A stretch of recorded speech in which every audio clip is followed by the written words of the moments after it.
I am not afraid of not being Matias. No. Wait, you're not an Atlantean princess right now? I could. The meaning of everything that we do is because we are going to die. It gives us purpose. When you realize that you're going to die, your life begins. If you can die every weekend, that's better. Let me tell you a secret. The gods envy us because we're mortal. Instead of thinking, oh, I'm going to die, I thought, oh, I'm going to be late. The first law of the universe, it's mentalism, which means that mind is what creates everything. That's why the first thing we have to do is to heal our relationship with the stories that we told ourselves. You have to allow yourself consciously to experience how it is to transform.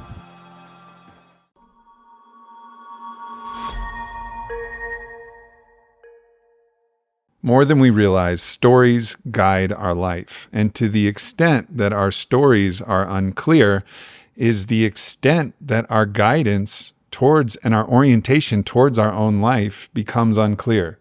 So on today's podcast, I bring in Matias De Stefano, who has the gift of being able to remember his past lives. And through the memory of all of these lives, we enter into this conversation trying to re-understand some of these guiding, orienting stories. The stories of the rupture between brother and brother, the story of the rupture between the sacred union between man and wife, husband and husband, however the story may go. We're trying to actually re-understand these stories, create new stories that can help guide us through not only our time, but time itself. So I can't wait to share another incredible conversation recorded live at Fit for Service with Matias De Stefano.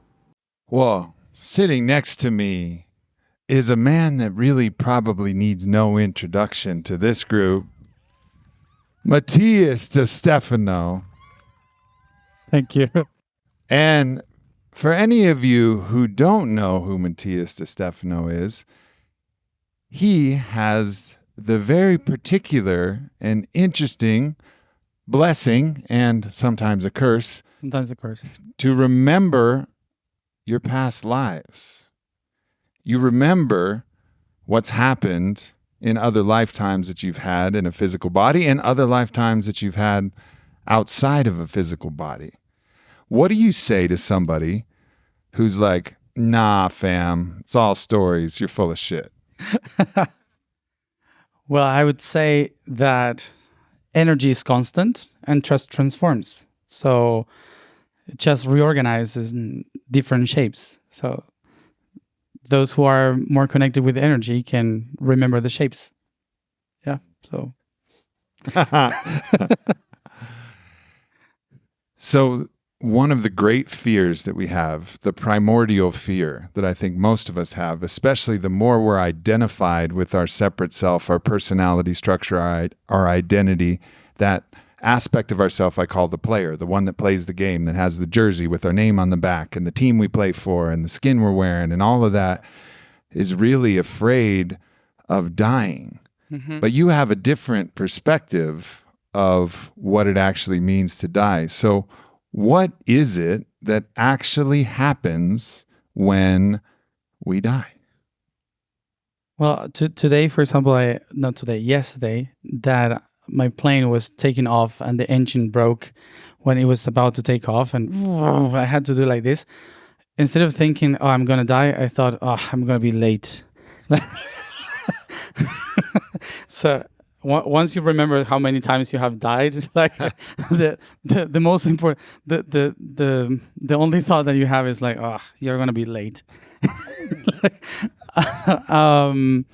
So death is like, we are so bounded and by death, and I think that the meaning of everything that we do is because we are gonna die, and it gives us purpose. Of course, that we have in our cultures, we have defined death as the end of everything, but actually it's like, for ancient cultures, it was like the beginning of everything, because not only because after you die so many things happen, but because when you realize that you're going to die, your life begins. And when you acknowledge death, for for consciousness is like, oh, now I have a purpose. Now I have a meaning. Otherwise, you are just trying to survive. So when you live becoming aware constantly about death, it's not only about what happens after, but you actually start doing something meaningful in this reality, in this one. But when you go to the other one, there are so many things that could happen. I can just talk about my own experience through that, because for each one is completely different according to the level of consciousness that each person has, because it's basically, as I said, energy that is dissipating after the body dies. So whatever your energy is tuning to, that's what you're going to become. So that's why we have to be concerned about how we vibrate during life. I want to talk about understanding what this energy is and how you define it. But I want to just take a zoom back and talk about some other mystical perspectives that have come through.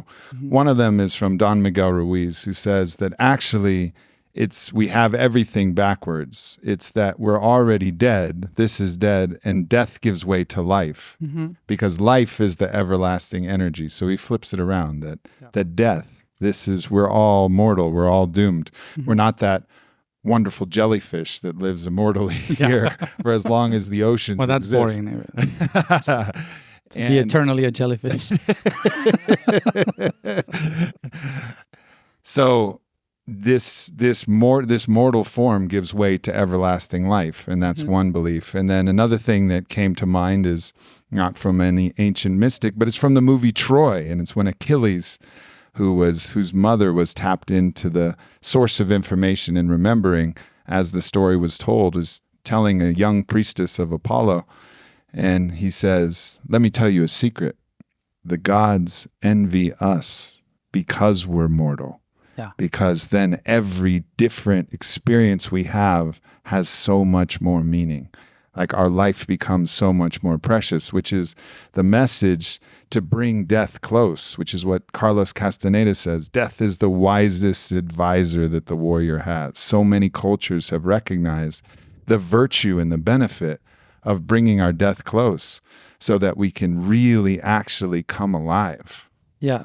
And that's why so many other cultures in ancient times, it was all about honoring death. And for us today, thinking about honoring the death is like, oh, you're a satanic or something like that, because we perceive death in a very low energy, because our cells are constantly trying to survive as long as we can. They want to keep the shape and the structure that we accomplish. So because of that, we are like constantly trying to escape from that, but actually is the one that gives us possibilities, is the one that allows us to actually give a meaning, transform, and transformation is one of the main things that we have, as you said, that gods envy the possibility of transformation, because when you become eternal, the patterns keep on going. So when you are not eternal, it means that by nature you're allowed to become anything, and that's one of the let's say miracles of this reality. And so I think that we have to get another relationship with death, not only by the curiosity of what happens after, but because it gives purpose and meaning to what we can do now in this moment. For so many people, the relationship with death is just fear. Mm-hmm. It's like fear is the relationship with death. And I have a poem that I wanted to read, which is from my new book coming out, Love to the Seventh Power. Mm-hmm. And I thought it was appropriate for this subject. And the poem's called What is Fear? Fear is the salt on the blade of pain, that flinching memory of the strident violin cutting across the high chords. Fear is a clenching, a tightening echo in the nervous walls of incarcerated cells that don't want to go home. To the coursing life force of a seamless field of throbbing energy. Fear is the strangling vine choking the sweet wine, flowing abundantly from the mouth of ecstasy. No need to fear. Pain is just music you don't like, and the part of you afraid of death is the only part that dies. So cool, yeah. So transforming our relationship to fear and fear of death. So I want to talk about the energy of fear and also the energy itself of life, and how those two forces, fear and the energy of life, play for a human being, and how we can work with those forces. Fear. Fear is basically not a destructive energy, but a structure energy. It's basically the one that makes us survive, the one that pushed us to be who we are today. So basically, we are shaped because of fear. Like every cell, every organ, every aspect of ourselves build this personality and this being because of fear. The thing is that fear can only be used in the unconsciousness, which means that when you are being led by the forces of life, like when everything around you push you towards survival, towards something, fear is a very useful energy. But when you start to become aware of who you are, when you start to change the perspective of why you exist, what can you do with your existence, in that moment is when you actually start to feel that fear is pushing you backwards. It's not useful anymore. So it's like the statics of the energy, let's say, that you need to take away from the desert. But in order to do that, in order to allow the fear to leave, you have to allow yourself consciously to experience how it is to transform. And that means to allow yourself to die being alive. And that is related to everything that we usually do when we go on a ceremony or when you do therapy, which is allow many aspects of yourself to die once and again. And if you can die every weekend, that's better. Like experience this moment of realization that whatever you have been trying to hold is not you. It's just an ancient pattern that is trying to make you be someone that you are not. And that's not bad, but it's not useful when you start the consciousness path.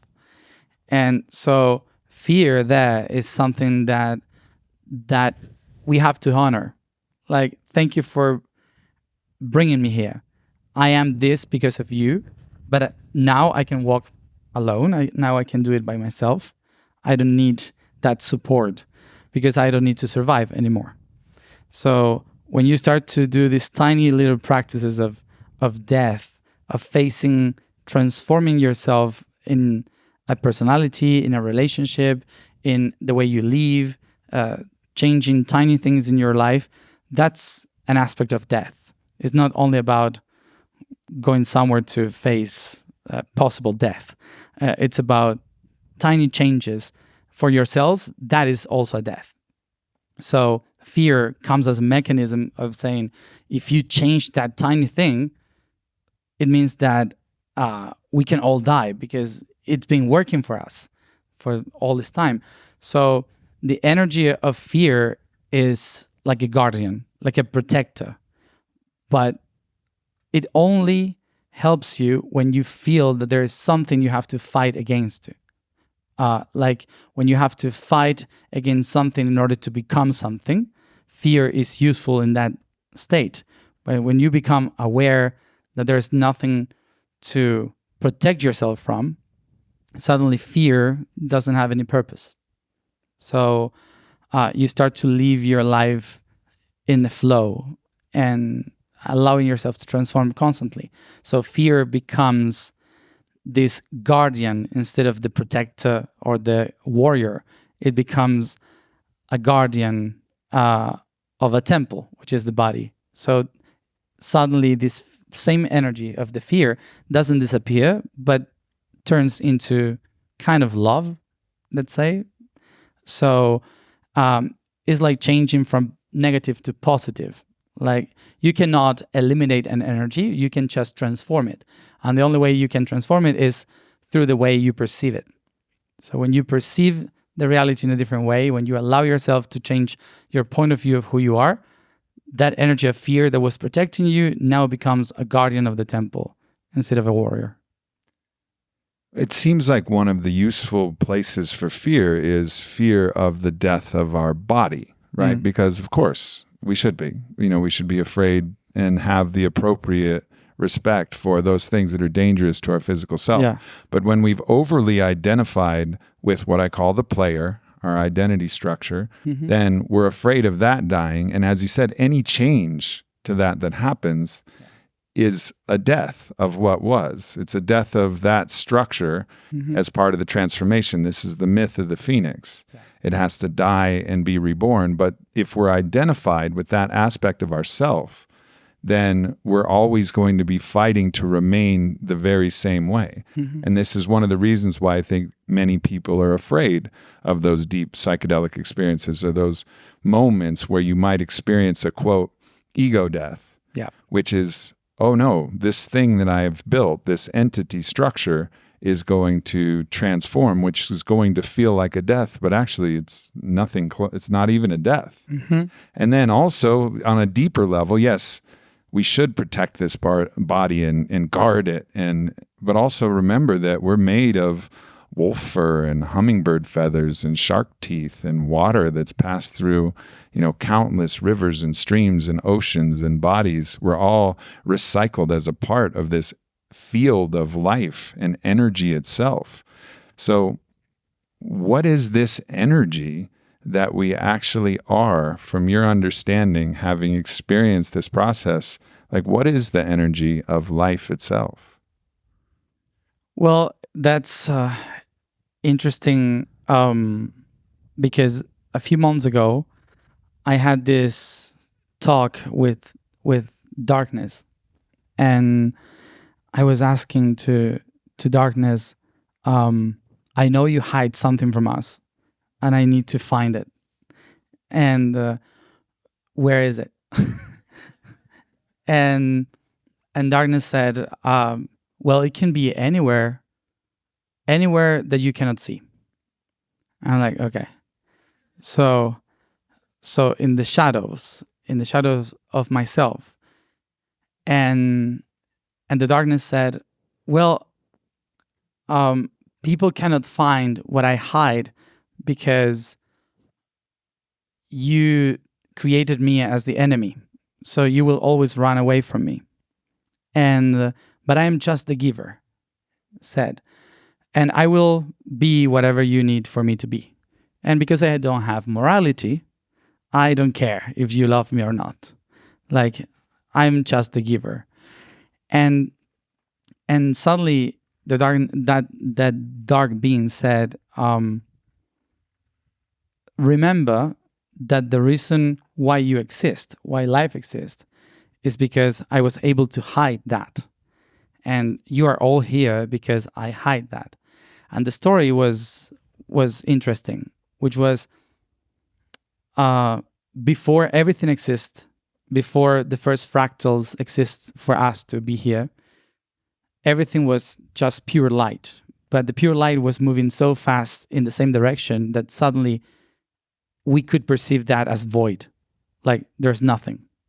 Because everything was so perfect that there was no way to compare things. Because there was no pair. So it was a whole. So the whole cannot be seen. So everything was like radiation. So it started to describe the archangels and the angels like the radiation of the stars, like all this light that goes through and transforms everything. So suddenly that dark aspect of reality said. So I had to take one of those rays of light. So everything shattered and created shades. So I could shape the first structure where to put the light in instead of just moving through. And that's the origin of life. So it's basically light that has been wrapped. And every time that you look for light, for life, you have to protect yourself from radiation. So the giver said, so I created the shade so you don't burn. So I created atmosphere so you don't get burned. So when he was describing life in such a beautiful way, like a mother trying to protect a baby and from radiation, and suddenly what is the energy of life? So basically the energy of life is a constant and eternal beautiful mistake that is being protected from the pure light, so we could experience how it is to be the light. Otherwise, we cannot experience that. So it's like light trapped in shapes and structures, so we could experience how it is to be that light. And that shifted the idea that I had about light and darkness, how the darkness actually at the beginning was not against the light, but was trying to shape it so the universal mind was able to experience that. So what is life is this refractions of the same light, but being held in patterns, so we could experience it. And that's an eternal shadow that gives the light the possibility to exist, to be. And basically is the refraction of every ray of light into different directions. Because what is not life is basically all the light spinning at the same direction at the same speed. So there's nothing. But when the light moves in different directions, you create projections, you create structures, you create geometry, which is the beginning of the idea of life. So they call it the beautiful mistake. It's a beautiful mistake, which is like I mistook something in order for that to be able to exist. So it's an eternal energy that is fractalized constantly in beautiful geometry. Yeah. When you look back at your own past lives, does the structure of those lives, because now you're Matias, so that energy has been transformed and has reemerged as Matias. Mm-hmm. Does the energy of those past lives that you once were, does that still exist? Is that a memory or is that an entity? It still exists. It's like everything in the third dimension transforms and keep on going. But in the fourth dimension, it doesn't transform. It just creates options. So it means that everything that I have been, that we all have been, is still existing, but in a different parallel reality. So what is a past life? From the point of view of the matter, a past life is energy flowing from one shape to the other. Like, let's say, a drop of water in the ocean that goes on a high tide or a low tide. It experiences itself in different ways, or maybe becomes part of a fish or a whale, or then goes on a cloud as steam and then rains and becomes a plant. So it takes different shapes, but it's constantly water. It changes itself. But in another dimension, the shape of the tree, the fish, the ocean, the drop of water, they're all constantly there.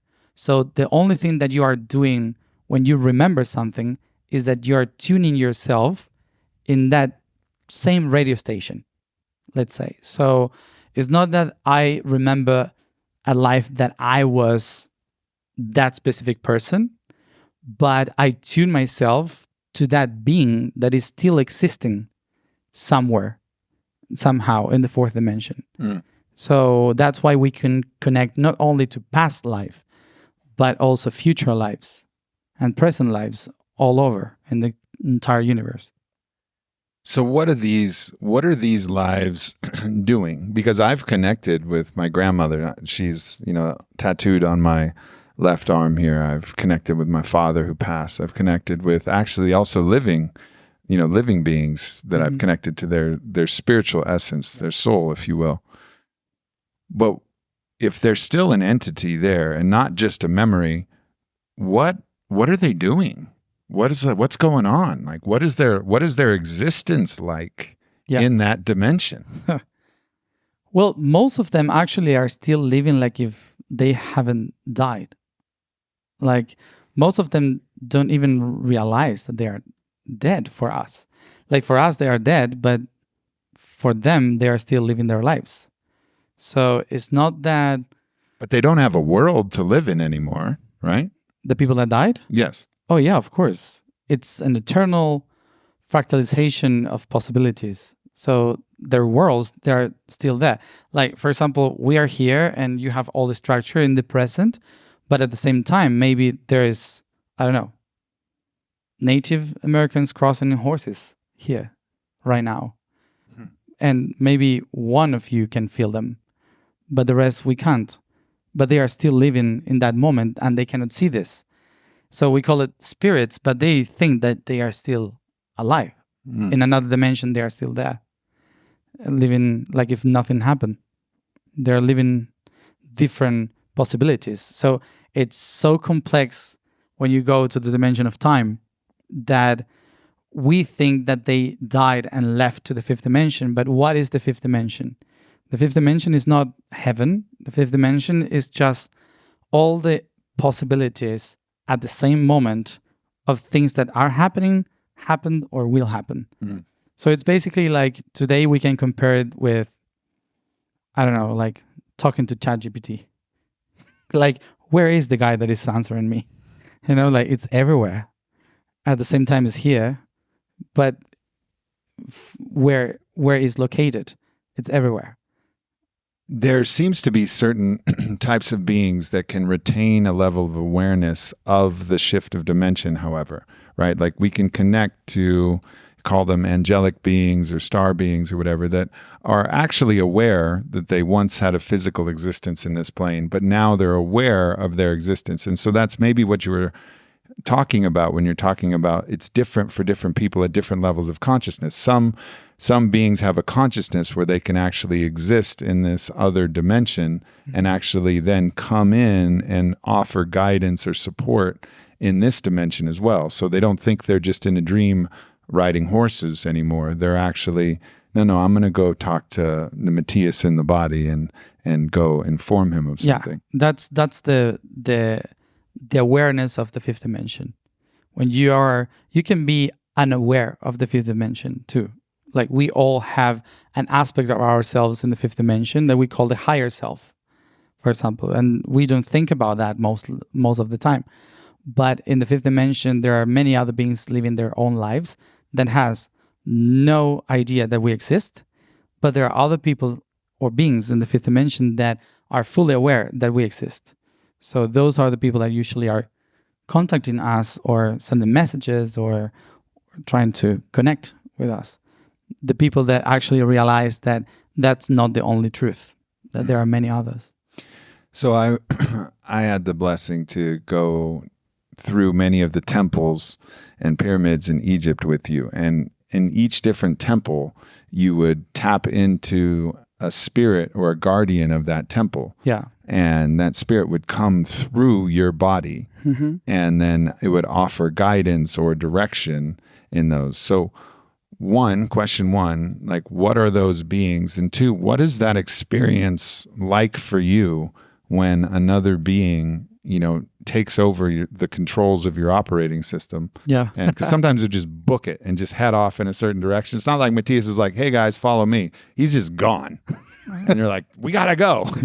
You have to figure out what I am. Yeah, we gotta find you. It's like we gotta go. Yeah. We gotta go see what's gonna happen. So these are certain entities that exist that are actually somehow still attached to, or have an affinity to a certain place, a location in our dimensional reality.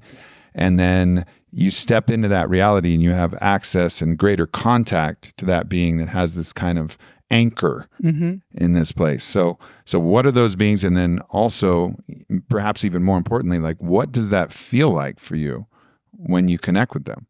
Well, there are many different kinds of entities, of course, that you can tune in. Some of the beings that are in temples, they used to work in those temples or in that territory. So they access only through those special places that were connected to them.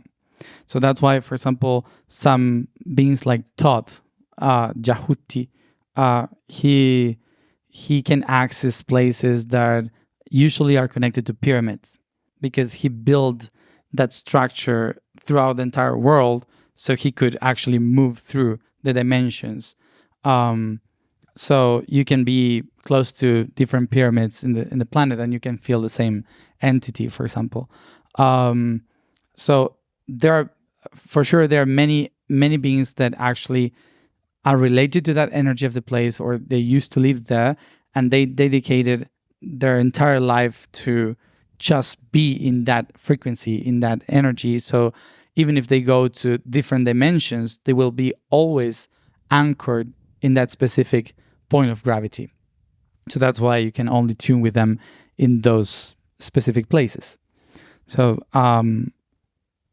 yeah, and then there are others in nature, so they don't have a specific place. But when you go to places of power, usually those beings are more related to them, because is a portal or a place of gravity. So it's easier for them to rely, to fall into that energy. And when you channel them, well, one of the main things that I would say is that I am not afraid of not being Matias. Like, I know that my ego is a tool, so I allow that tool to be used. I don't say like I have to defend Matias, I have to survive as Matias, because I know that Matias is just a program that is needed right now, but it's not something that I need to protect forever. So for me, when I allow them to speak through me, I start to feel like I am dreaming, and I allow myself to dream with them, and I actually feel like much more empowered, and even like I have fun. Like, I enjoy that. Of course, sometimes when are some dark beams that come, because I am neutral, I don't care. So yeah. So because I'm neutral, I'm not like I'm working for the light. Like, if the darkness has something to say, I'm also there for that. And some dark beams are more like heavy, so that hurts a little bit. That it's like, yeah, it's much tougher, let's say. But then it feels like, I don't know, like empowering somehow. Like, you feel the energy expanding, mainly because you're not fighting it. Because when the entire being is trying to fight it, it feels like exhausting, like you are feeling fear all over. But when you just allow yourself to relax and let the energy go through, it's even fun. I have a lot of fun with that. Even if it's very dark, it's like, wow, like empowering somehow. So of course, when I was a teenager, it was scary. It took me years to actually learn that I had to relax, and I and I didn't have to fight anybody. But it took me years to get there, actually. And now it's like empowering to be able to allow those beings to speak through me. But I don't control them. It's not like, okay, let's channel right now. Like I don't do that. I just allow them when it's needed. Yeah. That's why usually it's in places of power, not in a podcast. I think for most of us who are not at this level of, experience, discretion is also needed, because there are definitely certain beings that do not have your best interest in mind. I've generalized the name of these beings as your anti-you, this force that's actually not working for you, but working against you. And so I think it's important to also remember, for anybody who's on this path, to just recognize that there's a place of discretion that is not exactly the same as judgment, understanding that all of these beings have their place, but the role... Like all of us. Everything has its place, but the discretion is to say, okay, I don't want this energy, in my life affecting me in any way. I want to tap into a different channel of a different energy. Yeah, I always, of course, that what I allow in my body to come in, it must be always according to the purpose. Like it has to be a meaning of why it's happening. Like, okay, is this gonna be useful for the people that is around? Is this gonna be helpful somehow? So that's always tuned in me. And of course, when you are aligned with yourself, it can only come inside the energies that come to you are aligned to what you are in that moment. So of course, there is constantly a lot of dark energies. Is because you're vibrating very low. So you are accepting only that information. So of course, we have to, in order to determine, okay, this is good or this is bad for me. What is more important is to, how do I feel right now? Like, what is my tuning right now? Am I in a high frequency to hold this information? So that is the most important thing to feel, to determine what type of energy is coming. Yeah. It seems like you busted yourself when you said, I'm neutral, but then you just now said, I'm only letting in those energies that are actually going to serve a purpose and a mission to be beneficial to the people. Yeah. And actually, as a person who knows you quite well, as a dear brother and friend, you really do love people and you care about people. So in many ways, sometimes, in many ways, you have taken aside all of the work that you do, your mission and your purpose. You're here for a mission and a purpose, and you're not just randomly wandering around, walking around. Yeah, of course. You have a mission. Yeah, the mission basically is evolution, and it's how to find the most harmonic way to keep on going. And of course, there are structures that are not harmonic, but that's not only a darkness in another dimension. Unconsciousness is the most concerning thing, and like we cannot blame all the darkness because of humans being irresponsible. Like we are all light and dark constantly. So, and the darkness that we have is basically unconsciousness trying to survive. And there is a lot of beings in other dimensions that are trying to survive, because when you transform, it means that their system is over. So that's why we can feel that there is a lot of beings against the transformation or the harmonization of the system. And I've been trying to fight that until I realized that if you try to get in the territory of a wolf, the wolf will attack you.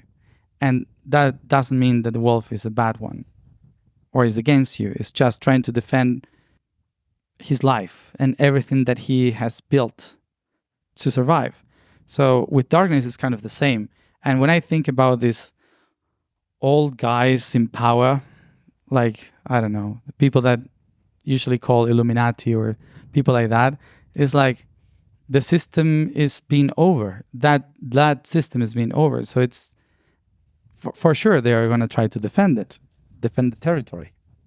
Um, the thing is that if we bring harmony, we all can survive. We all can transcend. So the people that was against can also take benefit from the transformation. So one of the things when I say I'm neutral is that I'm not trying to go against someone. I'm just trying to find a way for everyone to have the benefit of the transformation. And there's a lot of beings that work in the darkness that are also trying to look for that, but they have been for billions of years designing matter instead of light. So that's why it's concerning for them that people in light, because it's like, oh, so what do I do now? I'm homeless, So that's why they try to push us back to the darkness. So it's like, okay, let's sit all around the same table and figure out which ways can we use so we can all have a job here without having to expel anybody from the planet, let's say, something like that. But of course, in terms of sides, I would say that I choose harmony instead of chaos. Yeah, amen to that. All right, I have a wild theory that I want to float by you. And I don't know if I even believe it. But I have a wild theory that in the dimension of time that moves obviously forwards and backwards, it's everything that was and everything that will be. I was thinking to myself, what if all of the different star nations and everything that we see as an evolution of our species was actually all originated from Earth and different fractals of different timelines of how we evolved and developed. And so when, let's say, the Pleiadians are coming to contact us, they're actually just a timeline of a certain human, that became something else, type of species that actually moved on or maybe even colonized another star system. Is it possible that this is actually the origin of life and that all other future life actually came from Earth itself? Because I heard you mention, I think the reason I got this theory is you were saying that the Arcturians, for example, and correct me if I'm wrong, you said this at Arcadia when we were sitting around with Robert Edward Grant, but they are our future generation. They're like the ancestors of our future in some way. So I was thinking then, well, maybe in this multiverse that there's many different timelines and these dark beings are the ones that have been corrupted by this empirical impulse, this desire to control and this devolution into just power instead of love. And then so that's a timeline where these other beings developed. And then there's the other ways that more enlightened beings developed. And then actually Earth is kind of in this interesting crucible as this chalice from which everything else came. Is that that's probably not true, but it's an interesting theory. Well, if it's not true, it could be good. Yeah. Well, actually, in the first gathering that we did in Argentina in 2011, when I started to embody one of those guides that were aliens, they call everybody our ancestors. So, like grandfathers and grandmothers from Earth. And everyone were like, like, what does it mean? And for myself, it was also like, why is he calling us, or she calling us ancestors? So that got stuck there in that story. And many, many years after, I started to remember many stories about exactly that. And I could go into that story, like if I am allowed to tell a tale. Tell the tale. That could be a lie. But that's what I remember. So there is this civilization that is called the trevet. To picture the trevet is like, a, the Triceratops, the dinosaur. So Triceratops, yeah, kind of like that, but without horns. So kind of like that. So these beings called trevet, they are not from this galaxy. They usually travel in between galaxies, and the way they do it is entering a blue cube of energy. So it's like a weird thing of a cube where it does like this, and suddenly you are in another world. So we call that protecta at that time. So they are the only ones that can use that energy without being harmed or without just becoming dust, let's say, or energy. So they travel from one world to the other, trying to bring this information that they have. And what they do actually is to basically prepare planets that are in the path of evolution. And what they do is to correct some of the geometrical shapes so the portals can flow better. And that's part of their job. The first time that I saw them, I was living in a planet called Gludok. And I was this being 3 meters tall with long head. And I was the secretary of someone that was organizing meetings. And so I was called by someone and said, the Trevets are here. And I was like, oh my gosh, they are never here. Why they came? So I went to my boss and I told him, the Trevets are here. And so we needed to organize something very quick. So the reason why they were there is because another species were taking over some of their planets. And they said, we have to bring the cube into the origin. So we have to hide it in a place where they could never go because it's in the past. So they cannot touch it. So we have to hide it in time. And the whole discussion was, where is that origin? So we all went to the agricultures of worlds in Orion constellation. The agricultures of worlds are beings with many arms and hands that what they do is to harvest DNA of different worlds, and they organize it in rays of light.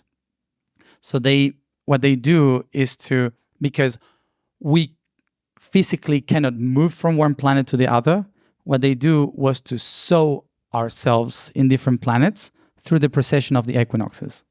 So depending on which planets we're moving according to the constellations. So you need planets that are specifically aligned with their own planets. So in a cycle of thousands of years, what they do is to download a specific ray of light, which is a DNA code, but the planet needs to be pointed to a specific direction. So it takes thousands of years until you download one code. We call it evolution, but they call it agriculture. So what we did there was to ask, what is the place that can hold all the information of all the ones that are here in the meeting? And it took us all to here, Earth. And they call it the origin. So we have to go back to the origin and to bring this information, download the cube and spread it throughout the precession of the equinoxes. And that's something that today the cultures call the Rainbow Bridge. Have you heard about that? The Rainbow Bridge. So the Rainbow Warriors, the Rainbow Bridge. It's downloading for millions of years codes of people that cannot travel physically to our planets, but they can travel through light and being born in this reality through modifying DNA. So these people were downloaded here for millions of years so they could build the structure for that cube to be downloaded in this planet. So for billions of years, we have been trying to create that cube here so we could anchor that in the origin of all of them. So we could protect that energy, the blue energy. So for millions of years, we have been creating a planet where all the other constellations from the future could be together living in the past to take care of that.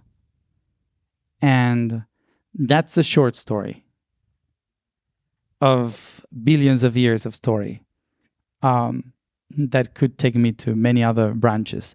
But that's kind of the core of something that I wanted to say, which is them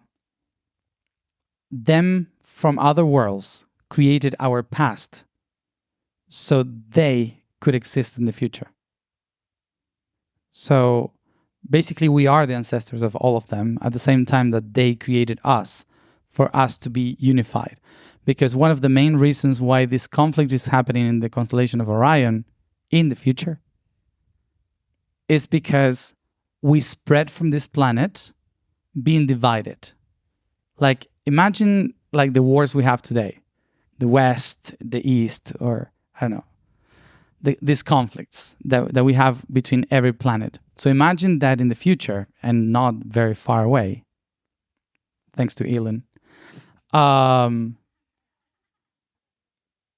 the first humans will leave the planet and not come back.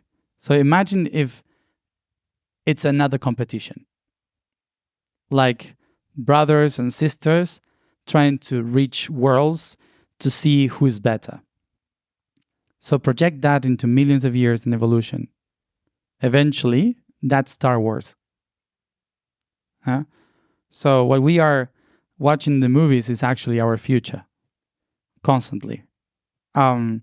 So what in the future is saying is put them all together, unify the poison and create medicine. Because the earth is just a cell, but a cell that can become cancer. So it can spread everywhere.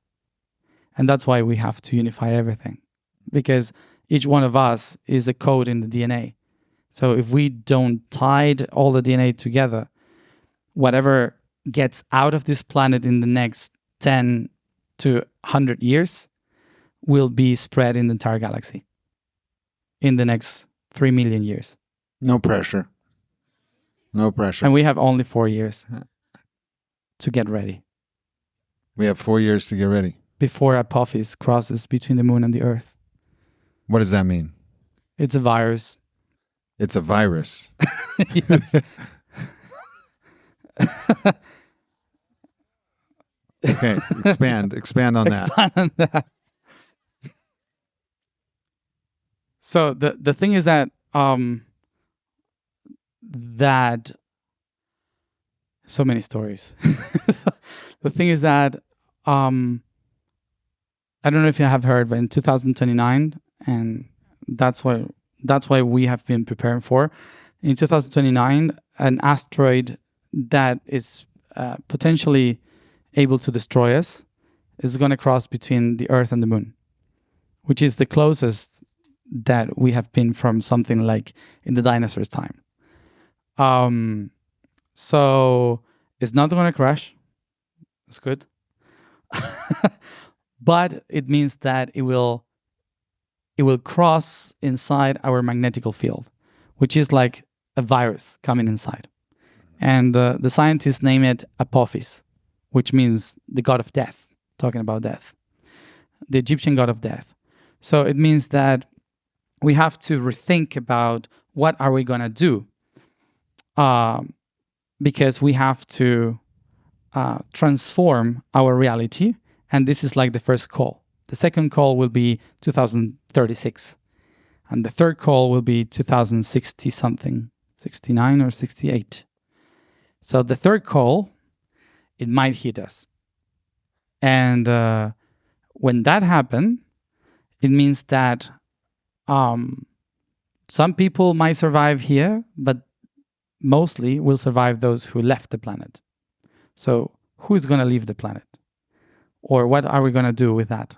So in the next 50 years, we have to think about, or next 30 years, we have to start thinking about what is Earth going to expand in the universe. And the virus of Apophis is like the first call. It's like COVID, but in a spiritual way. It's going to be like a remembrance of something that we did in the past before 65 million years ago, which was, and one of the timelines that was supposed to be for this planet, and someone from the future changed that course so we could exist today. So that could happen again with another species. 65 million years ago, the world was supposed to be for the reptilians. Do you know them? Have you heard about them? The reptilians were supposed to be in ruling this planet according to the path of evolution of this planet. But a tiny little rock changed everything, and we are here. So we took over the control of this planet.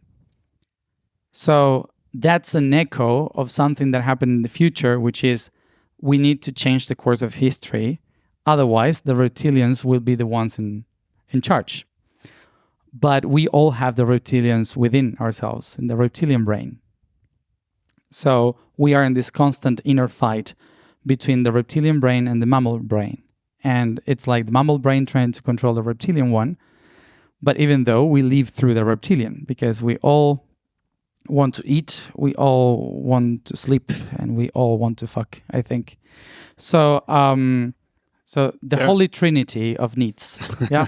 So the Holy Trinity of needs, which is the reptilian brain. So because we have that very awakened, so it's a remembrance that we need to find balance between the reptilian and the mammal. So we could spread medicine, like make the alchemy of the potentialities of this planet to spread medicine instead of poison. Because right now we are poison for everyone, for the entire system. So the first time that people from the future changed the course of history in order to correct that, it was ending the dinosaurs. And now we are receiving a second call, which is the first call will be in 4 years. So in the next 30 years, we have to figure out the way for the entire planet, the entire humanity, to transform itself into medicine. So yeah, it's nothing of responsibility into medicine. Otherwise, after that, the next ones will take over. And we'll try to do it in another way. So many of us listening may be like, oh, I already had enough to worry about. This is overwhelming. Come on, man. But actually, we can bring it back down to the personal. And, one of the things that you've talked about is repairing some of the patterns in the stories. And you've referenced like the story of Cain and Abel. Mm-hmm. So for those of you who don't know the story of Cain and Abel, they were brothers. And they were two brothers, and Abel gave first-rate sacrifices to the divine. Jordan Peterson describes it as he gave his best to the highest. He was devoted to giving his best to the highest, and he was rewarded and blessed by Great Spirit, by many names. But he was rewarded for that. And his brother Cain gave second-rate sacrifices, and this is according to the biblical texts. And so he was not rewarded by the divine. His flock wasn't healthy. His family and his partnerships and all of that were all in somewhat shambles. So instead of aspiring to be and working with his brother, one day when his brother had his back turned to him, he took a rock and he smashed it on his head, and he destroyed the ideal and actually severed the relationship of brother to brother. And so one of the things that I think, you've imprinted on me that we're here to do is that's one story that we're here to repair. We're here to repair the story of Cain and Abel. We're here to repair the story of how brothers can work together. And if another brother is thriving, we don't seek to destroy out of our own jealousy. We seek to learn and aspire to be more like them and actually cooperate and assist and serve, that greater thing. So that seems like one thing that if this all seems overwhelming, that can have cosmic significance if we're able to do that, if we're able to repair the story of brotherhood or repair the story of sisterhood. In both of these, they have different types of stories. Mm-hmm. And these things are part of the teshuvah, as the Kabbalist lineage would say, the repair of these aspects of consciousness. Yeah, basically, the first law of the universe, as for sure many of you know, it's mentalism, which means that mind is what creates everything. But it's not our mind. It's the mind we are all together. Like even the plants, everything has mind, which is connectivity.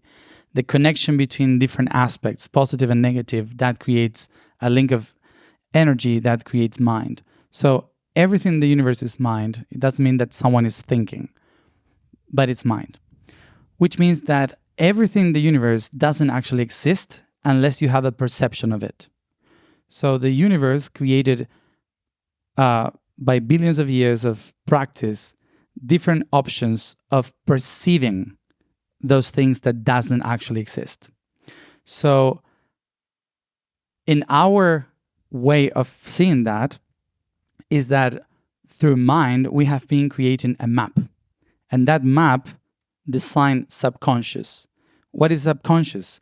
Is all the binary code that we all have inside that allows us to see reality.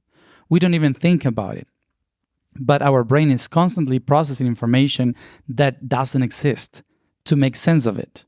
Like the colors or the people that you are seeing right now, or us here, the rays of light, it doesn't actually exist. It's all a perception of your brain trying to make sense of radiation and things that are happening very fast. So if we take a look into that, subconscious is the first story. Is the first story that we tell ourselves in order to try to perceive reality. Then we have unconsciousness, which is the map that we design in that subconscious. And then we have consciousness, which is the player, the one that says, oh, now that I know the map, I will try to figure out ways to escape from the map or to use the map or to build something different. So we are mammals, which means that we design our unconsciousness through sharing. And the first thing we shared was a story of a guy that was more like a monkey that jumped from a tree and said, water there. I step on the rock when finding water. And everyone will tell, oh, he stepped on the rock finding water. So then nobody will see that rock, but everyone will think that when they see a rock, they will step on it. So we created a map of telling a story of something that could happen when actually won't happen, but we created that design. And imagine that the first time that a guy came and told us the story of how he found that water became our inspiration to look for another well of water. So we designed in our map, in our head, how to find it. So then it got more complicated. It said, the water is not just behind that tree, because that tree can disappear. But if you follow that star, the star will be always there. And you just follow that star and you will find the well of water. So we created an idea, an imaginary of the universe guiding us in the map. During millions of years, we have been designing in our brain the ways we are today. And we don't think about it. But for millions of years, our ancestors, which are in our blood, has told us stories that became part of our subconscious. And we operate through those stories. So while I was saying how the people in other stars said, where is the origin? We have to go back to the origin to try to change something because we are having problems here.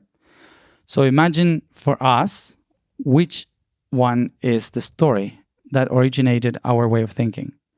So the poison is in our minds, and it's encoded in a story that someone told us and we believed it. So we have to find that story in the stories we tell ourselves all the time, in the stories we have read, in the movies, in the path of the hero, in the stories of mythology, legends, every tradition. They all weaved until we find the first one. So it doesn't matter in which culture you are, there is a clue that connects you to the origin, to the main story, the first one. And usually it takes us all to the moment when we left the tree because the fruit was rotten. Remember that story? The forbidden fruit. So for some people, the fruit was rotten and people started to die. We had to leave. For others, they didn't eat the whole tree, the whole fruit. They just ate a portion of it and they got a psychedelic trip. So instead of poison, became medicine. And some people started to create another story. So what is the origin of all the stories that we have told ourselves that keeps us fighting for something, for survival, of mistrusting the others? So what is the origin? What is that story? And for that, we have to actually go to the stories that we have been told when we were kids, like in school or our parents. Those are the first stories.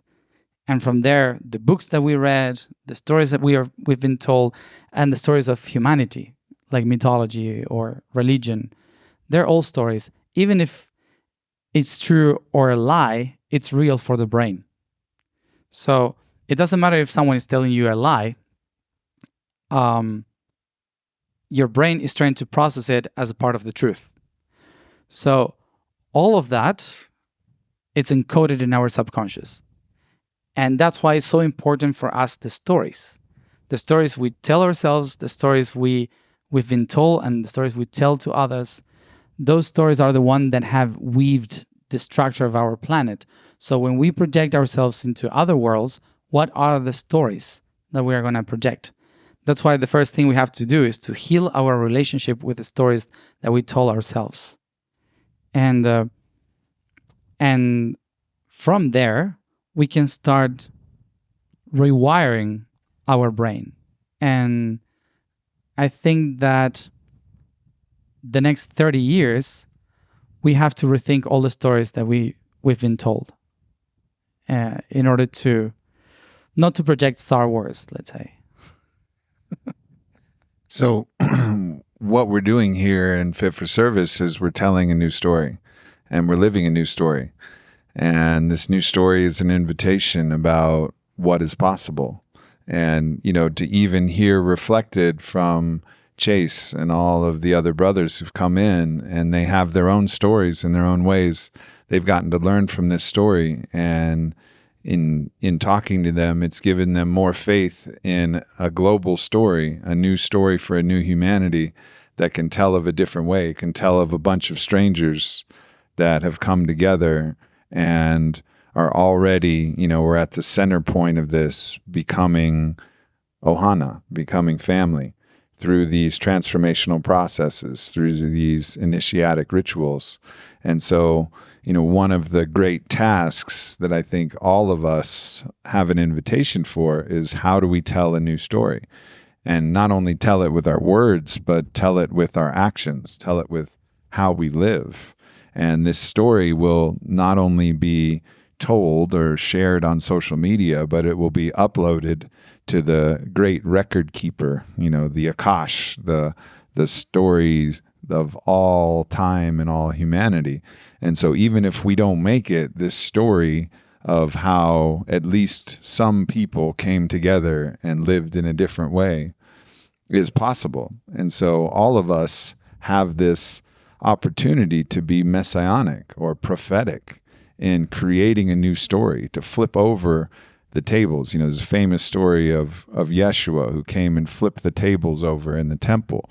And the way I like to look at that story is he looked at the temple and the tables were all upside down and the legs were pointing up. And so people think he went in and made a mess. But actually he was like, hey, their tables are upside down. Like, let's flip them over and turn them the right way. And they're like, no, you can't do that. You know, we need the legs pointing upwards. And he's like, no, for sure not. And that opened up a pathway, you know, that opened up a way that actually paved a way. And, you know, we haven't done the greatest job following that way, that truth, that life as a collective humanity. And in that origin story has been corrupted in many ways, but we all have the chance to tell a new story. And so even when these things get galactic and we start talking about, you know, different cosmic events that are happening, like all of the stories that we're telling will be part of the record that will echo through the halls of eternity. Mm-hmm. Yeah, the tiniest of the stories are the ones that shaped everything. And like even today, for example, we keep talking about astrology. And astrology is basically a tale, is a story that someone told us so we don't get lost while walking in the middle of the desert, and helped us to design our psychology and how we live. And that then turned into the hero's journey with the Greek tradition. So, and we live that every day. Like we do that every day. So each one of us represent a specific code. So sometimes when we expect for someone up there to change it, to do the great change, it's like asking only to one chemical aspect of our DNA to do the whole work, when actually you need all these molecules and every atom working for that to work, for that to happen. So it's not about someone changing history. It's about everyone accepting their play in this in this transformation. So that's why the tiny stories that we can tell ourselves, how we live our lives, how we follow the hero's journey, that will help us to transform also the entire structure of the universal mind. And there are different ways that, like last week I was trying to explain to a lot of people also, for example, the first story that we follow that is not true is the calendar. You know, like the calendar, calendas means taxes. So the calendar was used by the Roman Empire for us to pay taxes every full moon. So they call it habeas calendas. So they shouted, it's time to pay taxes. So everyone watched the full moon and said, oh my gosh, I have to pay taxes. So 2,500 years of hearing calendar as a way to be slaves of an empire. Imagine that story. And we still today, we look into the calendar to pay taxes. So that same story that we live every day, that is something so simple, which is what day is today? That is part of that story. That is keeping us trapped in one perception, how we live our lives. So when we start to realign ourselves with our own calendar, which is our year doesn't start January 1st. It starts in our birthday. Each one of your birthday is the beginning of your own year. And from there, you have to organize yourself through every moon and every solstice and equinox. So you are balanced with the real life, for example. So that's one of the main things that we have to integrate in order to tell another story. And that's the hero journey, 360 days of a circle that you can divide in 12 months of 30 days, for example, and perfectly align to the cycles of the sun and the moon. And that's the hero journey in each one of the constellations. But we created stories beginning from where certain traditions thought they would have to start. Like in astrology, we say Aries is the first one. It's not if you're not Aries. Okay, I'm a Leo, so my year and my story starts in August. So to realign with my inner power to who I am, I have to think about what is my own story and what are the challenges that I have ahead. What is the power that I have within? Because if I follow the story of the hero's journey of others, so I will never accomplish my own. So I think it's very important to do this inner realization that the simplest of things that we live in our lives are the ones that are the most difficult to clean for our subconscious, and the ones that actually keep us trapped in this system. Another thing that I think is important to touch on too is, let's say that it is all going to wrap up, this beautiful experience that we have for life. Like, how do we want to live in our last time? Like, if we do bring, all of us are going to perish as our individual beings, but how do we want to live? We want to have nights like we had last night, where we adorn ourselves and we dress up and we dance and we hug each other. We're going to want to have those games that we played on the first day with Joshua and Brent, where we're laughing and we're improvising and we're playing, and we're going to want to make love to those that are our sweethearts, and we're going to want to, give our gratitude and love and respect and connection to life, So in this, it circles back to this idea of bringing death close, not as something that we should be terrified of, but actually as an invitation saying, man, we don't know what's going to happen. What if it is all we got is 4 years? All right, well, how do we want to live these 4 years? Like, how do we make these the best fucking 4 years? Yeah. So that when our memory lives on, we can remember, like, fuck, I really lived. And this is such a good reminder, because so many of us were patterned by this story of work, and then you retire and then everything's going to be good. It's a really bad story. Yeah. That's a really bad story. How about live the whole way, and work and live and whistle while you work, little encodings from things that we can take and enjoy our lives to the fullest. So that is an act of sacred rebellion against the story of empire, which is trying to make us in little industrial slaves that are following as cogs in a machine to serve somebody else, who thinks that they're living by accumulating all this wealth, but they're not even actually living themselves. They're just in this constant chase, worshiping the God of more, trying to seek ever greater power and ever greater wealth, but they're not even alive either. So they've designed a system where they're not even winning. Their hedonic tolerance has been maxed out, and they can't even find the pleasure in the simple things.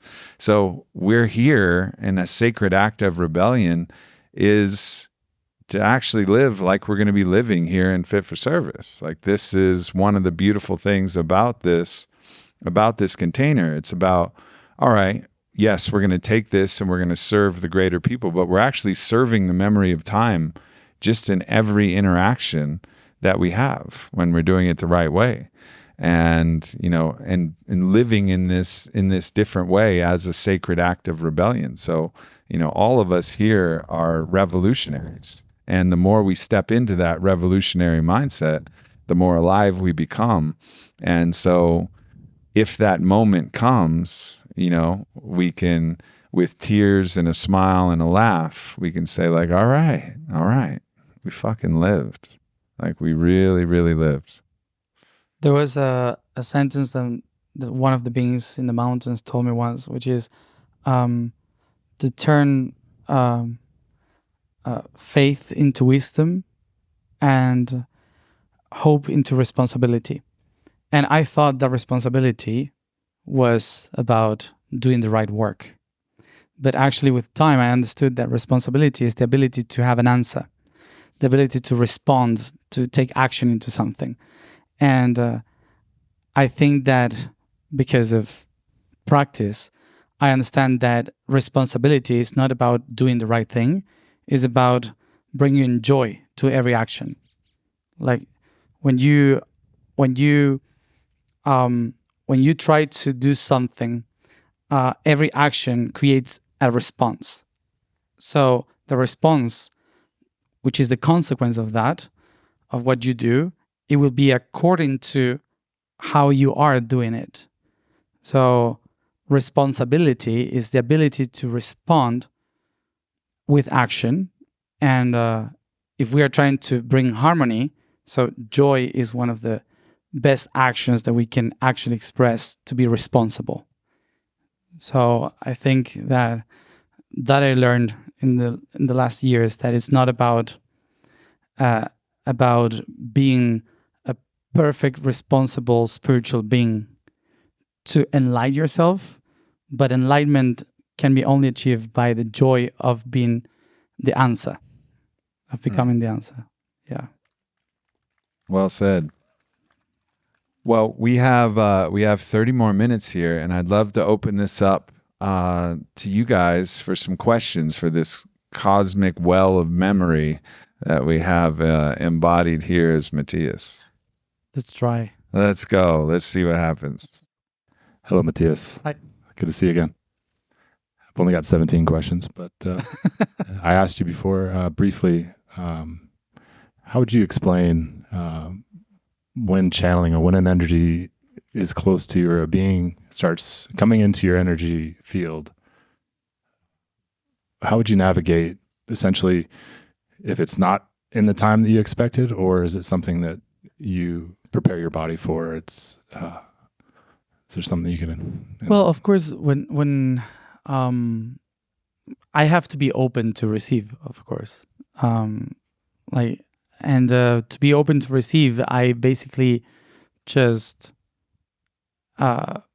is like I open myself energetically to feel what is in the field, let's say, and I can sense it because depending on what type of energy is, sometimes it's the hand starts to move in a way that like keys that open that energy, and to tune in with the being, like speaking with it before it comes to me. Like it's a conversation, energetical conversation that we have for a while before that actually happens. So in the temples, for example, that I always go open for something to happen. I go to certain places and have a conversation with myself and with the energy of the place, telling I am here, I am open, who is available, or the being just comes to me and start to have this feeling like it's like statics, or I don't know how to describe it, like waves of heat or cold that are appearing. Yeah. Real quick, and then navigating an experience that you weren't expecting, some like say in an apartment or an unexpected. Well, it happened many times, like unexpected things. It turns out to be kind of an exorcism, which is funny sometimes. When it's unexpected, well, it's like feeling that you are fainting, and you lose all the control. So it requires for example, in those cases, what I do is to try to be very connected to the ground. So the energy flow through the feet and not through my chakras. So it doesn't like poof explode inside, but it goes like electricity, and asking for help for some others to help me like balance every one of the chakras, trying to keep the chakras aligned so they don't open to the sides. Yeah. Like a forced message. I can share a story of I recently had an encounter with the darkest being that I've ever encountered, which was the full anti-you. Actually, it came on the heels of the biggest Bufo ceremony that I'd ever had, and in a reactivation process, I experienced the polarity of the full just imminent, ineffable contact and zivug union with all of the life energy. The next night I was all alone and I experienced like the full contact with the dark energy, the void energy. And I had enough consciousness. It was like I was in sheer madness, and I had enough consciousness. I was all alone, so it was not an ideal situation. I had the awareness to get a hold of Ilana, who is currently in New York, and she guided me through a process. And I have a very big crystal out in my backyard, and she's like, "Go to the crystal."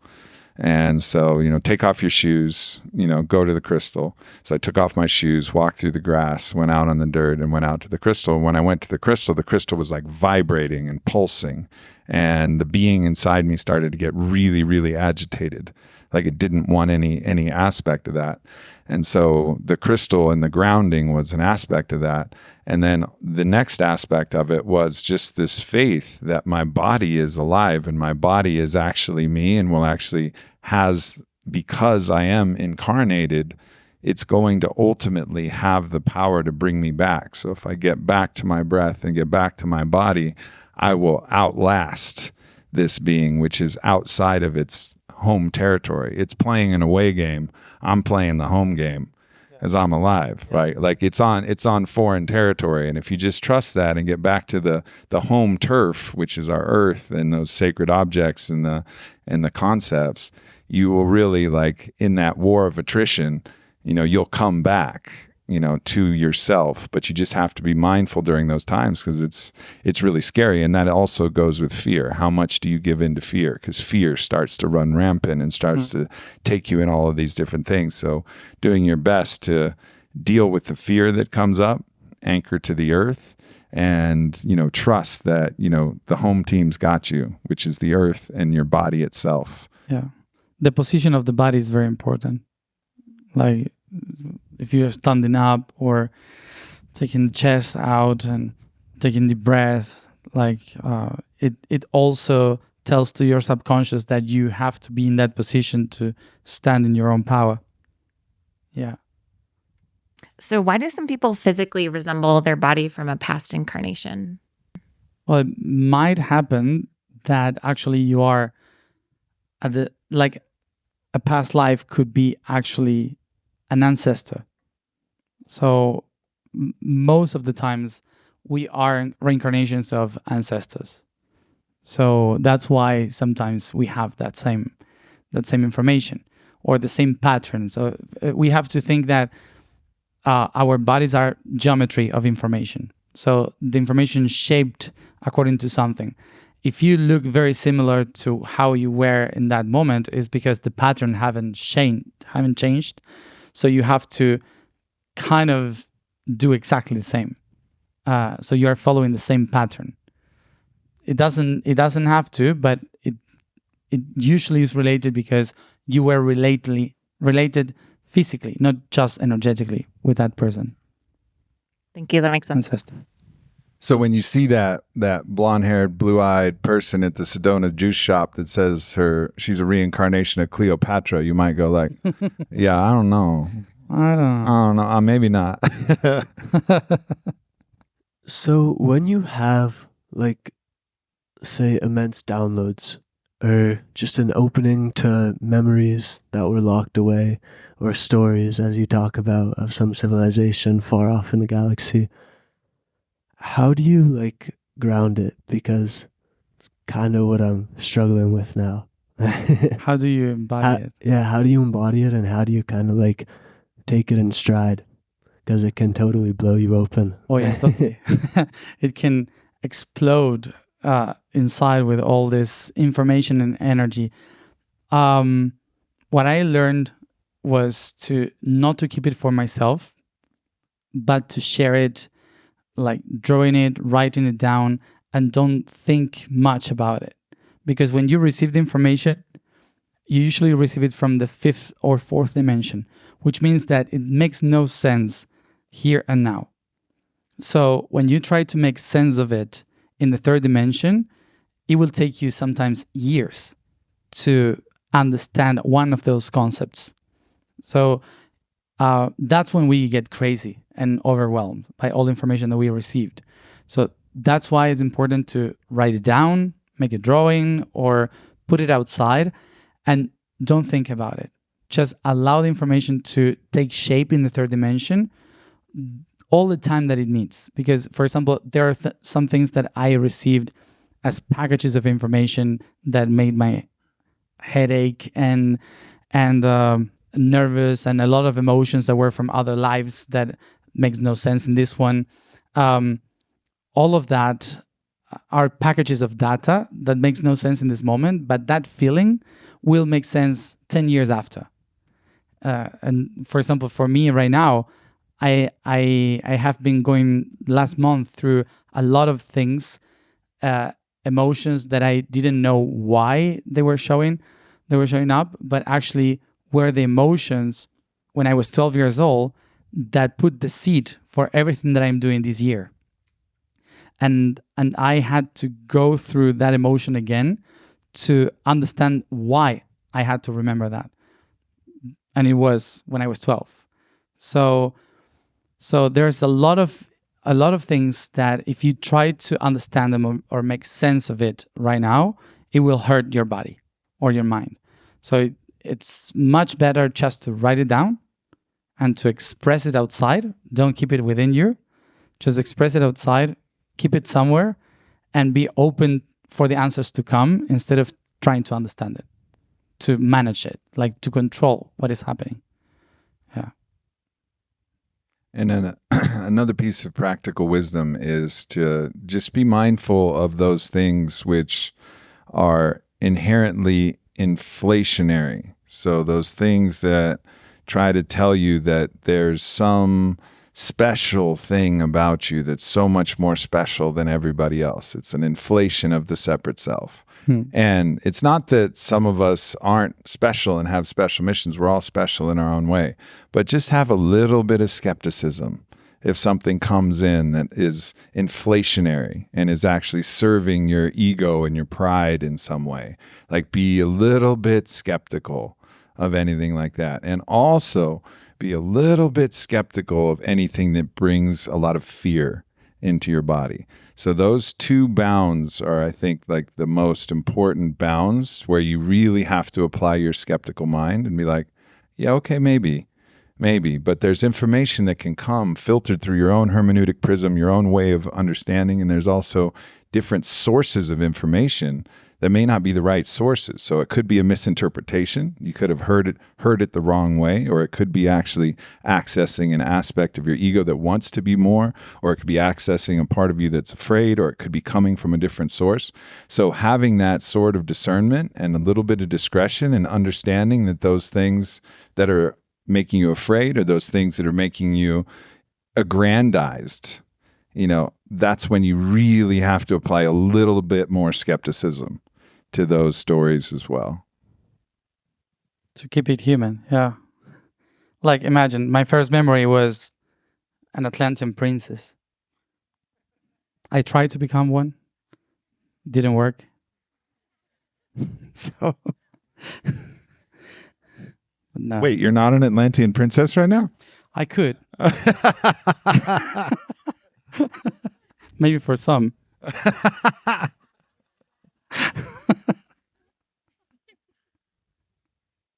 So I want to ask, ever since I've been a kid, I've had recurring dreams, and they always involve people who are chosen by gods and angels of various religions as a vessel. And apparently in the past, and maybe the future, or other realities, beings would incarnate in these vessels constantly to guide humanity and be more involved in our evolution as a species. And in all of these dreams, I'm some form of doctor. It depends on what universe we're talking about: priest, doctor, ward. And all of these beings are getting sick. And usually when one of these beings die, another one's chosen, and then the god comes back and there's no problem. But the sickness, when they die of it, it blocks that god from ever returning. And I've spent most of my life either thinking I'm writing really cool science fiction or going nuts. But have you encountered anything that seems to be blocking higher dimensional beings or these future humans from making contact with us now, because most of the entities that I speak to say it's really hard to connect to people right now. Most people can't see them. And even if they do make a connection, they're so damaged that the information doesn't transfer properly. They refer to it as corruption, broadly speaking. Are you familiar with this at all? I call it virus.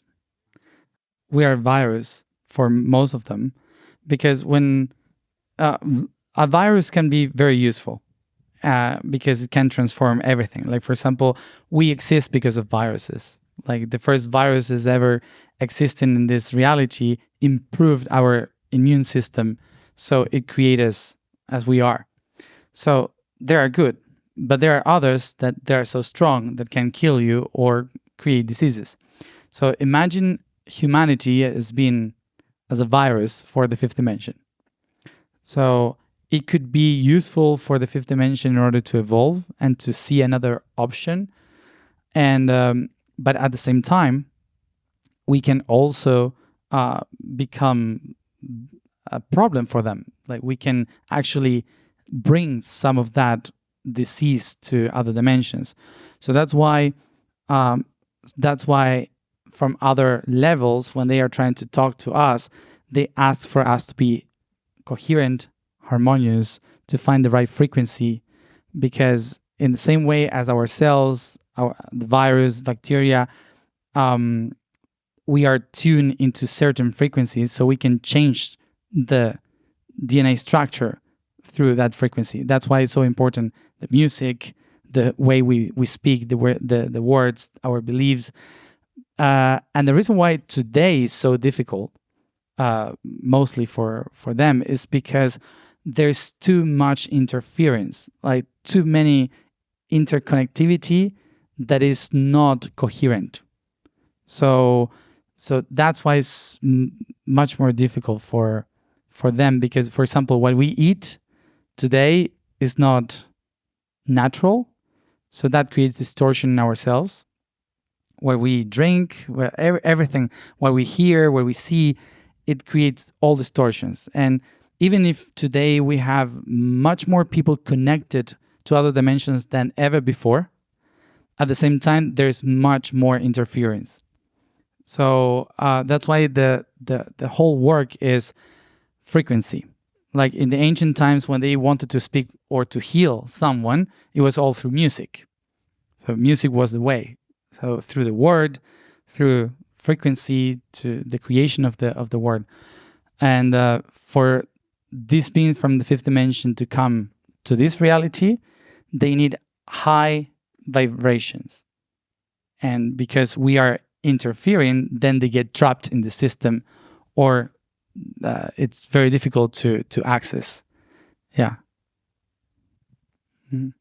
And just as, I think there's also the story, right? Like, when I personally connect to the archangelic field, I connect to oftentimes the Christ, who was embodied in the man named Yeshua, who seems to have actually transcended and the virus and actually opened up a possibility. So not only do we have the possibility to be virus, we also have the possibility to be medicine at the grandest scale.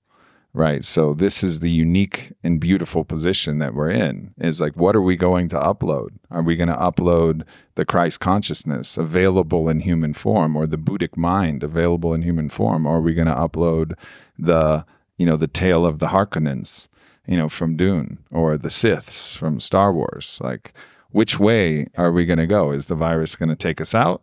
Or is actually the challenge of existing in this world that has corruption and has these elements, is that opponent, so to speak, going to drive our evolution to our highest potential, so that we upload something that's medicinal, not only for ourselves and those around us, but for the whole cosmos?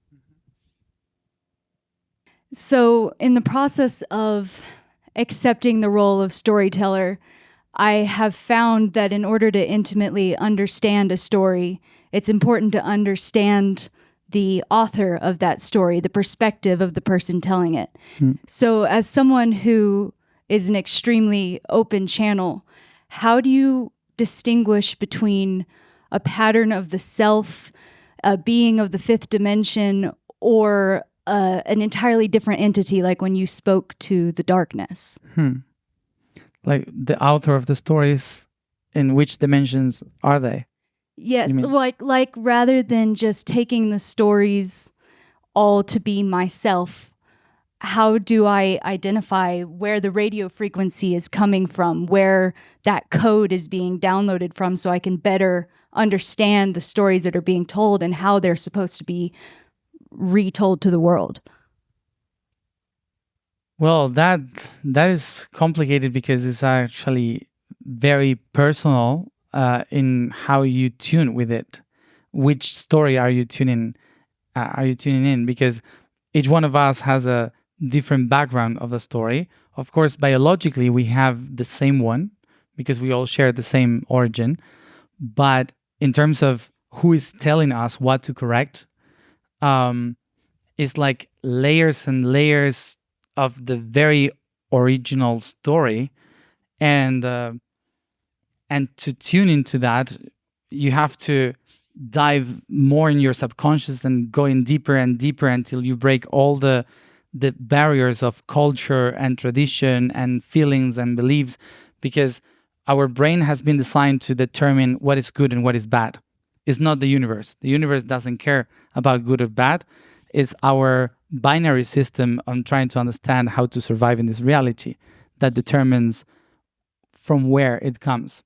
But actually, when you go, for example, for myself, one of the reasons why I started to understand that what I was receiving was coming from a high level of frequency, it was because the information that I was receiving was completely opposite to everything that I know.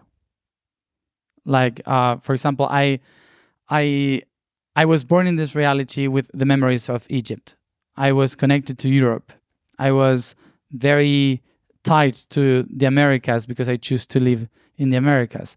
All the information that I started to receive was from that.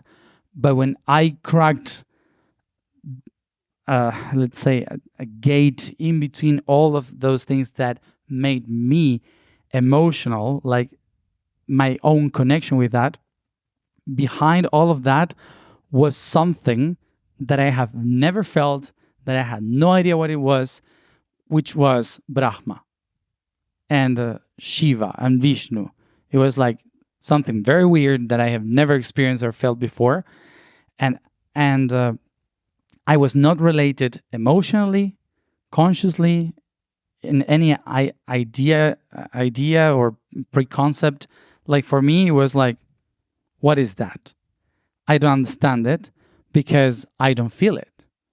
And when I asked one of my guides, why am I observing the codes like that? They said, because there's no emotion for you there. So you can actually access the truth. Because the emotion usually take you to your expectation.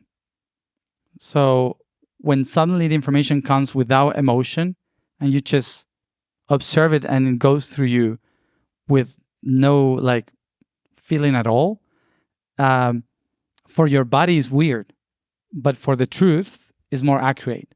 So I started to access more and more data of my entire project of life through Vishnu that I have no idea who he is than actually all the Egyptian tradition that I actually connect emotionally.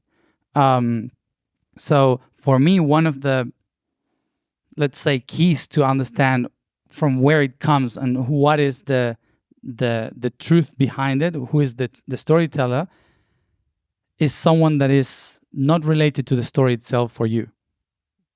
Like something that will complement what you are and not to just give you more of what you are. Yeah. Thank you. Another thing I'd like to offer there is that there's, no matter how we're connecting or who we're connecting to, if we're connecting to a frequency, sometimes that frequency can come in a vibration that's not necessarily a language. So they call it light language. So when Vailana sings, other people from the outside, oh, that's light language. How do you translate it? Well, you can't translate it. It's just frequency. that she's connecting to. And it can sound a variety of different ways, but it's the primordial sounds and consonants of like the sounds of creation and the articulation of the consonants. But nobody who channels, I've never heard of a case of like, let's say Paul Selig, who I believe is a very clear channel. He's going to be out with us again in October and for a little private gathering. But the guides don't come through him and channel in Mandarin Chinese because he doesn't know Mandarin Chinese. He knows English. And so it's his vocabulary and it's his concept. So in my own practice, I don't have the clear channeled, experiences that someone like Matias does or Paul does or even Vailana does with the light language. But what I find is that the more I open myself to the higher concepts, the more I'm able to understand the information that's actually coming through, but it's still filtered through my own prism. So it's very difficult to escape your own vocabulary. I think Chase Iron Eyes mentioned that as well. Like the software that he was born with was English, right? And then he's learned Lakota. So he's been able to actually then interpret the world through a couple different languages. And so bilinguals actually have an advantage in interpreting things when they really go deep in that because they have different software that they can interpret information from. And I'm sure Matias can get channeled stories that sometimes come in Spanish or sometimes come in English because he's, bilingual in that way and he's translating, but it's still his vocabulary and it's still his understanding. So one of the things that can help really open you up to the wisdom is the understanding of concepts. And as you understand concepts and frameworks in yourself, then that information has the cleaner and clearer ability to actually move through and be translated. And I think this is a global challenge that we've experienced with many prophets, and I'm not casting aspersions on any aspect of the Islamic faith. I think there's great beauty, and obviously Sufism came out of that, and Rumi's great poetry, so much has come out of that. And I think those people who just say, things like, oh, this religion is bad, I don't agree with that. But also you have to understand that Muhammad was a wartime chieftain. And so his hermeneutic prism was a prism in which he was in constant conflict. So you can't escape what that prism actually is. And so anytime you put a prophet of any religion, and this has nothing to do specifically with that, it has to do with every different prophet, there's still always the person that's underneath that, and the person's experience, the person's language, the person's life, the way they live, the way they've understood the world in a different way. And so I think when we understand that, it's not that those messages aren't coming through, but there's always a translation. There's always a translation. There's always a vocabulary, unless it's a pure emittance of just frequency itself, an ohm that's come through. Probably the clearest moment of a channel I've ever had was when I was in the darkness and I just made the sound good. And you guys might have heard that. And it was just basically a sound, but it was a sound, not necessarily a word, but it was a sound. And so for me, I think the clearer transmissions are the sounds rather than, because it's the moment you go into vocabulary, you're in software. And the moment you're in software, you're in your own personal story. And so I think that's another way to look at it. And the more you expand your software and expand your frameworks, the more available you are to clear transmissions of that data as it's moving through your own mind and moving through your own vocabulary. That's why also it's so important not to try to understand it, but to let it go through. Because, when we tune to that information, sometimes because we don't have the language, it comes in packages of frequencies. So if you try to put mind on it, maybe the information doesn't come through. Yeah. Hola, Matias. Hi, Aubrey. So I have a question around the focus and the purpose of evolution for harmony and having death close and the, what was the word, apophis? Yep. In 4 years. So how can we all focus on being productive in our life? And how do you, in seeing your journey of activating portals on the planet and focusing on Yo Soy, I Am, activating people, what are you focusing on and what do you recommend so that we can create the greatest impact to support? Well, one of the things that that I have been receiving lately is that we have to reconnect again with the right time. And that's why I said about the calendar, because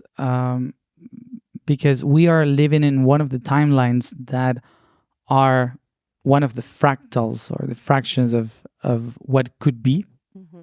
So all the possibilities in the future, they already exist. They are happening right now. So the one that will become our point of gravity, which means our present, it's going to be the one that we all tune in. So in order for that to happen, what we have to do is to start balancing our time and our space. Like it's this clock of time and space that we have to tune in order to set all this gravity into one specific option.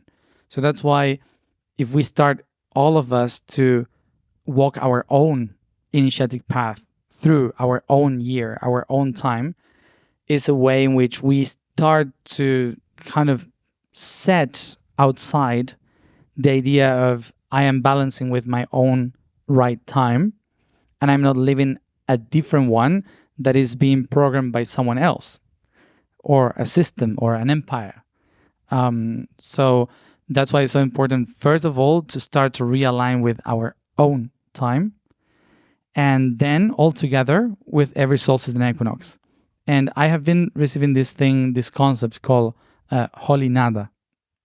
And the concept of Holy Nada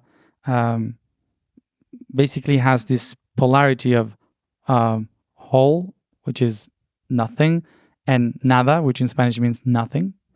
So it's a void of nothing, but at the same time, it's holy, which is sacred, and nada, which in Sanskrit means sound, music. So through the void becomes the vibration, the sound. And what I have been feeling is that in these next 4 years, every solstice and equinox, somehow we have to create the space for that void to be, to create like kind of a nest, which is a void. And in that nest, to allow the frequency, the sound to show up. So it's like, what I was seeing is like people singing, dancing, holding this void in the center, allowing the creation to show up by getting together, by harmonizing together in every solstice and equinox, realigning the right time of each one. So as we all realign to our own year, to our own time, those days to get together, to start balancing constantly, like in every gathering, every party that we do, every sharing that we do, but this time with this feeling, this intention of putting all the energy together to rewire time, because we are out of time. All right, we have time for one more question. Talking about question. Yeah. Thank you. My question is just, how do I sign up for the Matias cohort? The what? To be part of your cohort in Fit for Service. I want to be part of your class. I'm just asking how I become part of your class. Cosmically Fit with Matias De Stefano. Yeah, because the other one I have no idea. We'll work on that. All right, one more question. Hi, my name's Holly. I'm going to share something that feels very vulnerable. About 20 years ago, there was a little boy on TV. His name was Matty, and he really inspired me to open my heart through his poetry. And I thought that I really wanted to help him and be part of his mission. And then he died. And then a few years ago, I was listening to Gaia, and something started activating in me when I started watching Initiation, and I started taking notes. And I was listening to one of Aubrey's podcasts that you were on, and you started singing a song it was an Atlantean lullaby. And I was walking in the middle of Santa Monica, and my whole body started vibrating, and I fell to my knees, and I just started crying. There was something about the vibration of the song. And I couldn't listen to the rest of the podcast. And I think at that podcast you had talked about your Egypt activation. So I didn't hear about that. And then months later, there was a drought in LA, and I was working very hard at an event. And at the end of the event, I sat and had a little ceremony for myself and took a little bit of hape, and it started to rain. And then when it started to rain and I took the hape, it felt like something crazy happened, and the entire universe started sounding like drums, and the words Matias, Matias, Matias started coming That's a good through. programming. It started coming through from the rain, and so I got on my phone and I said, "Oh, what's Matias doing?" And so I immediately booked your trip for Argentina.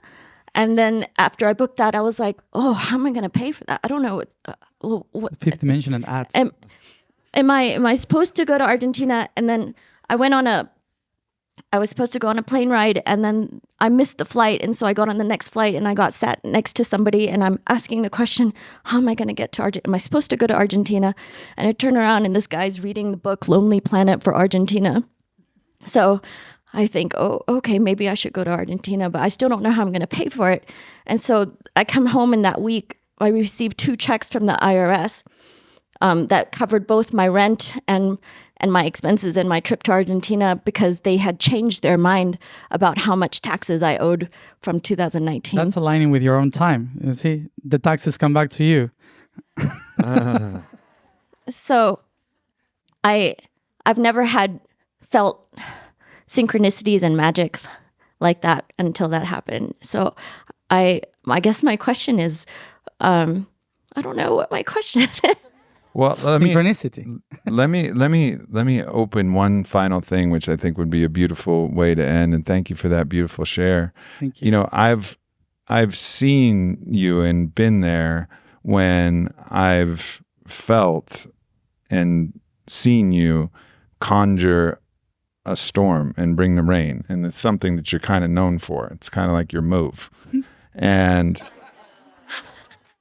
it's this very interesting idea of, you know, as within, so without, as above, so below. But one thing that I think is really beautiful to think is how much the universe cares about each one of us. Like how much, Matias calls it the weaver, but how much God or the universe really cares, and how much actually one individual can actually create a cosmic phenomenon. As I've seen this man do it. And yes, he's a special man, but I think all of us have this ability to be the rainmakers in certain ways, right? And so I guess, you know, just speak on that subject a little bit about the connection between God and the universe, and the specialness of each individual soul, and how important we are. We're not just one person with a number and a social security number. We're like, we're a special child of God. Yeah, we have, in terms of that, we have to remember that to compare it, we are, like some people have said before, we are drops of water in the ocean, believing that we are drops of water, not the ocean. So sometimes there are some drops of water that creates currents, like I do, like Aubrey does, and like many other people do, that our movement create currents, but we are still drops of water. So some other people that are around, they get into those currents, and that's when that kind of magic happens. But what we have to remember is that we are all that water. So some of us vibrate high or low in order for the currents to exist. Without low vibration or high vibration, there is no currents in the ocean. So you need both of them in order to exist, so to move. So when basically when the magic happens is because we allow ourselves to be in the current, to play with it. And we are so contained by our beliefs, tradition, culture, that sometimes we don't allow ourselves to live that magic because we believe that we are separated from that. And as I said before, myself, I'm a tool. I'm a programming. That's why a lot of people discover their magic because of things that had happened because I was there. But actually, those are codes that we all have within. And it's very, very important for all of us, like Aubrey said, to recognize that we all have that. But if we all become the current, there's no ocean. So sometimes some of us has to be the current and some others have to contain the current, and then we switch. So it's a whole process of divinity, but we all are that reality. So magic is like that, and codes like that are happening constantly, but we don't usually pay attention to them. But they're constantly there. So it's just that we have to allow ourselves to live that magic and to become that. When you said, like, I created storms, in the human way of thinking, it's like, oh, he's able to move the storm. But actually, I have to become the storm. It's not about moving something with my own power. I don't have that power. What I do is to become that. So when you become that magic, and you don't expect for the magic to happen to you, but you become that magic, those things happen. So that's something important that we have to all tune in. It's about how you vibrate, and if you are tuned into that, not to move or control that, or to wait for it. If we wait for it, we never live it. So you have to become it. Yeah. Well said. Thank you. Matias, thank you so much. Matias had to fly all the way from Mexico to Canada, and then from Canada to Phoenix, and he hasn't even slept. Thank you for showing up, brother. Thank you for fighting through the difficulties and serving your wisdom and your medicine to this beautiful tribe we have here. So thank you so much, Thank you for having me here. Yeah, of course. Yeah. And now I run to Mexico again. Yeah, now he's back to Mexico. Give it up for Matias, everybody. Thank you. Thanks for tuning into this video. Make sure you hit subscribe. Follow me at Aubrey Marcus. Check out the Aubrey Marcus podcast, available everywhere. And leave a comment. Let me know if this video resonated or what else you would like to hear from me in the future. Thank you so much.